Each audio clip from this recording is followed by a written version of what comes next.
أعوذ بالله من الشيطان الرجيم بسم الله الرحمن الرحيم اللهم صل على محمد وعلى آل محمد كما صليت على إبراهيم وعلى آل إبراهيم إنك حميد مجيد اللهم بارك على محمد وعلى آل محمد كما باركت على إبراهيم وعلى آل إبراهيم إنك حميد مجيد۔ معزز ناظرین سامعین، اس ویڈیو میں سب سے پہلے آپ سے یہ عرض کر رہا ہوں کہ اس ویڈیو کو غور سے سننا، سمجھنا، بار بار دیکھنا۔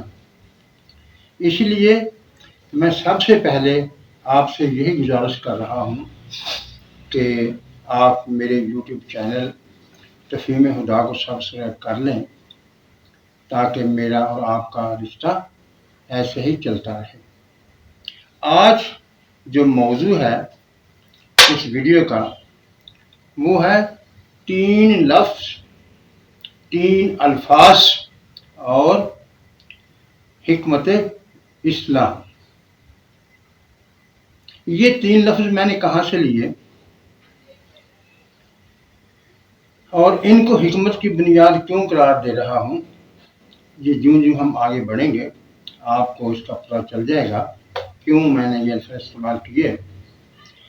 یہ اس لیے میں نے یہ موضوع منتخب کیا کہ میں نے دیکھا کہ لوگ یہ واقعہ بیان کرتے ہیں، سرسری طور سے گزر جاتے ہیں اور ادھر ادھر کی باتیں کرنے لگتے ہیں، لیکن جو چیز ہمیں اس واقعے سے ملتی ہے اس پر اتنا غور نہیں ہوتا۔ یہ قصہ کون سا ہے؟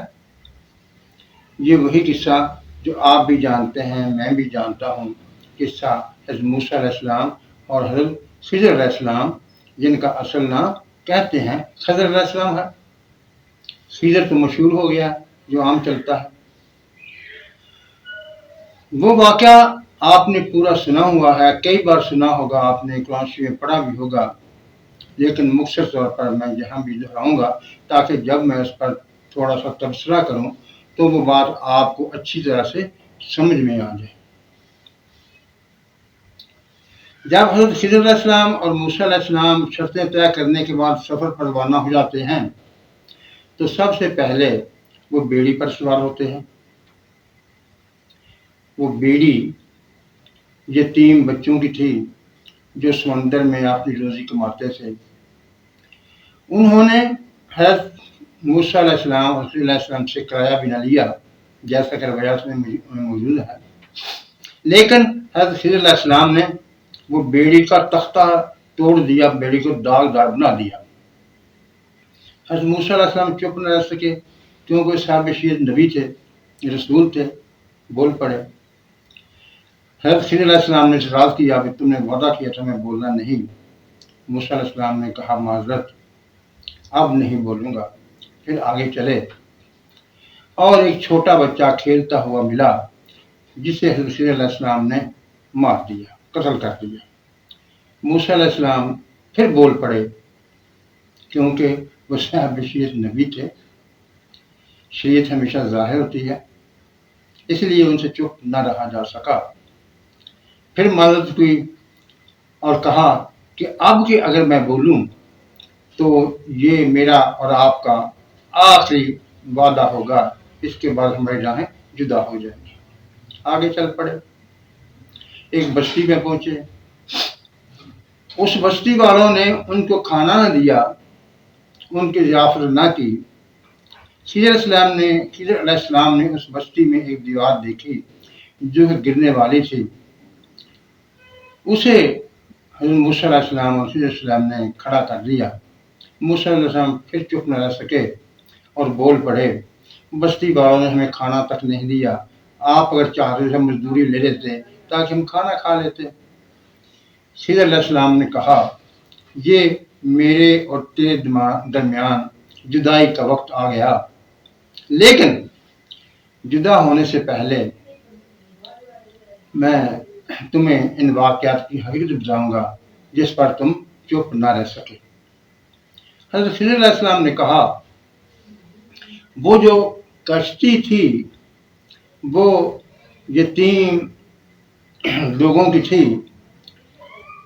اور وہ سمندر میں دریا میں اپنی محنت مزدوری کرتے تھے اور روزی روٹی کماتے تھے، لیکن ایک ظالم بادشاہ تھا جو کہ نئی کشتیاں پکڑ رہا تھا۔ میں نے اس کشتی کو داغدار کر دیا تاکہ اس ظالم بادشاہ سے بچ جائے اور ان کی روزی روٹی چلتی رہے۔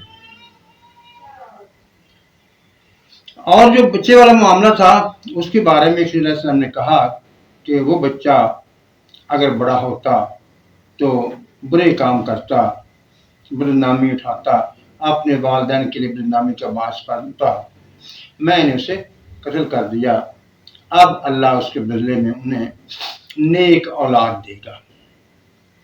اور تیسری بات جو دیوار والی تھی، اس کے نیچے یتیم بچوں کا خزانہ تھا۔ بستی والے ظالم تھے، اگر دیوار گر جاتی تو وہ خزانہ سامنے آ جاتا تو بستی والے لوٹ لیتے۔ ان تمام واقعات میں، تینوں واقعات میں، وہ 3 الفاظ جو میں نے منتخب کیے ہیں آپ ان کی طرف آتے ہیں۔ جب وہ کشتی والا معاملہ ہوا تو اس کے بارے میں حضرت علیہ السلام فرماتے ہیں اراد تو میں نے ارادہ کیا، اور جب بچے والا معاملہ ہوتا ہے تو وہاں فرماتے ہیں ارادنا ہم نے ارادہ کیا، اور جب دیوار والا معاملہ آتا ہے تو کہتے ہیں فارادہ ربوں کا، تیرے رب نے ارادہ کیا۔ تینوں واقعات مختلف ہیں، تینوں دفعہ الفاظ بھی مختلف استعمال کیے، اور ان سب کے بعد یہ فرمایا وما فعلتہ عن امری، یہ تمام کام میں نے اپنے حکم سے نہیں کیے، یعنی کسی کے حکم پر کیے ہیں، اپنے حکم سے نہیں کیے ہیں۔ اب تھوڑی سی تفصیل یہ دیکھتے ہیں کہ وہ جو کشتی والا معاملہ تھا وہ سطح زمین کے اوپر تھا، اور سطح زمین کے اوپر بھی وہ بادشاہ سامنے نظر نہیں آ رہا تھا۔ اگر وہ نظر آ رہا ہوتا تو موسیٰ علیہ السلام کو بھی نظر آ جاتا، لہذا وہ واقعہ سطح زمین کے اوپر تھا، اور جو بچے والا معاملہ تھا وہ آئندہ مستقبل میں ہونے والے واقعہ تھا، یعنی ایک تو واقعہ سطح زمین کے اوپر کا تھا اور دوسرا آئندہ زمانے میں ہونے والے واقعات میں سے تھا، اور تیسرا واقعہ زیر زمین تھا، یعنی کوئی بھی چیز جو اس جہان میں پائی جاتی ہے اس کے لیے 3 ہی جگہ ہیں، یا وہ سطح زمین پر ہوگی، آنے والے زمانے میں ہوگی، یا زیر زمین ہوگی۔ یہ 3 جہتیں اس واقعے میں اللہ تعالیٰ نے قرآن شریف میں بیان کی ہیں۔ اب دیکھو اصل بات جو ہے، میں نے حکمت اسلام کا لفظ استعمال کیا تھا، وہ کیوں کیا تھا؟ اگر ہم نے یہ بات سمجھ لی تو تمام مسائل جن میں ہم سب فرقوں کا جھگڑا ہے، کوئی کہتا ہے بندہ خود مختار ہے، کوئی کہتا ہے بندہ مجبور ہے، کوئی کہتا ہے خدا کا حکم چلتا ہے، کوئی کہتا ہے بندے میں کوئی اختیار دیا ہوا ہے، اگر اختیار نہ ہوتا تو وہ حساب کا کس لیے اللہ تعالیٰ نے لینا ہے اس سے، یہ ساری باتیں۔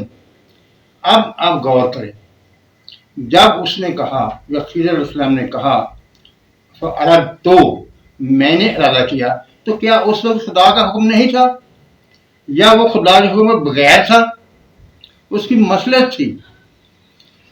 یہ مصلحت ہم لوگوں کو سمجھنا پڑے گی تو پھر ہمیں حکمت اسلام سمجھ میں آئے گی۔ اس کے بعد دوسرا واقعہ فَأَرَدْنَا ہم نے ارادہ کیا، یعنی خضر علیہ السلام کہتے ہیں میرا بھی ارادہ ہوا اور اللہ پاک کا ارادہ بھی ہوا، دونوں کا ارادہ ہو گیا۔